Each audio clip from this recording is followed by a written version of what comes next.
If there's one reason why you should get this particular issue, it's definitely for this article.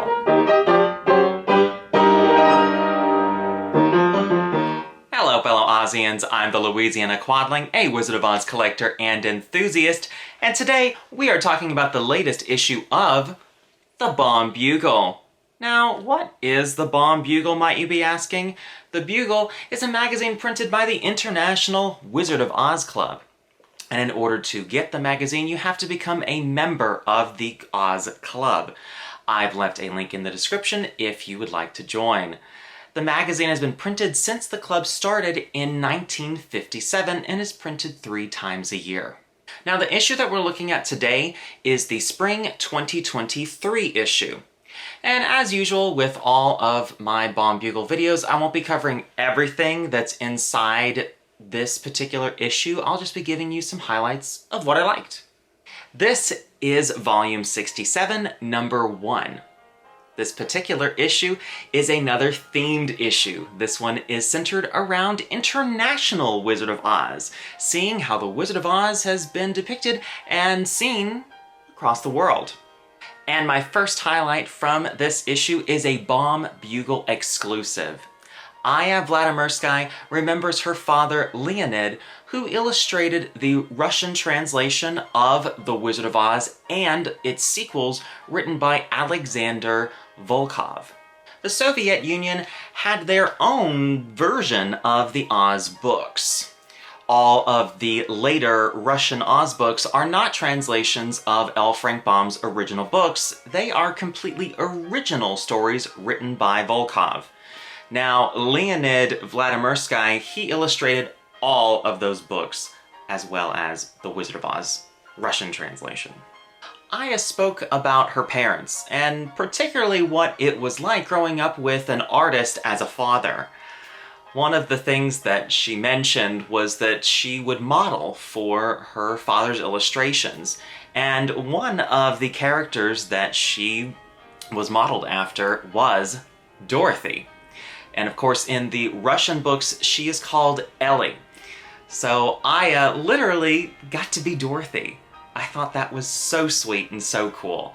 It reminded me of when I was a kid because I don't think I've spoken about this on the channel, but my father is also an artist.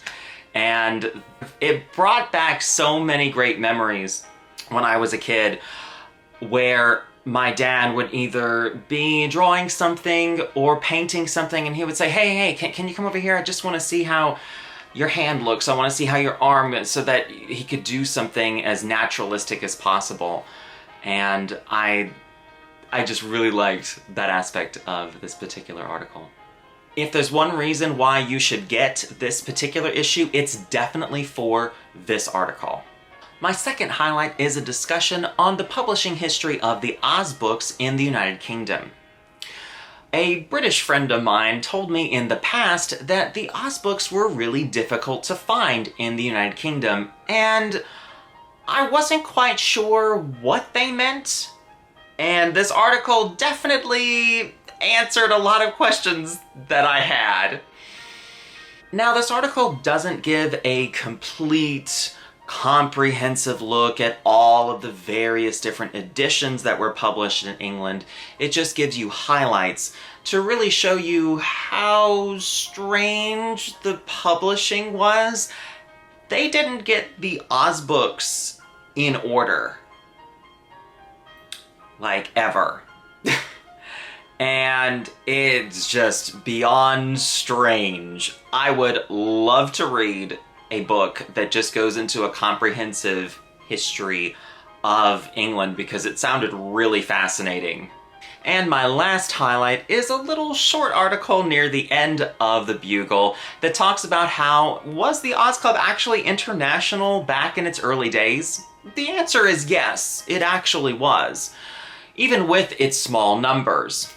The first statistics that were publicly published was in 1963. And at that time, the Oz Club had a little over 300 members. And of those members, 4 were from another country outside of the United States. Now, obviously, this number did grow over the next decade. One of the other little statistics that I thought was kind of fun to mention was that back in 1963, Louisiana actually had a lot more members than a good number of other states. So, Louisiana represent! And don't forget that this Baum Bugle also includes the extras, which is the Oz Gazette and Kids Craft. And that was just a sample of what's included in this particular issue of the Baum Bugle. If you'd like to pick up a copy for yourself and join the International Wizard of Oz Club, I provided a link down in the description. And if you liked that video, please give it a thumbs up, comment down below, and subscribe. New videos are posted every 2 weeks on the 15th and last day of each month. And if that doesn't satisfy your appetite for Oz, follow the link in the description to ozclub.org and join the International Wizard of Oz Club. Until next time, bye y'all.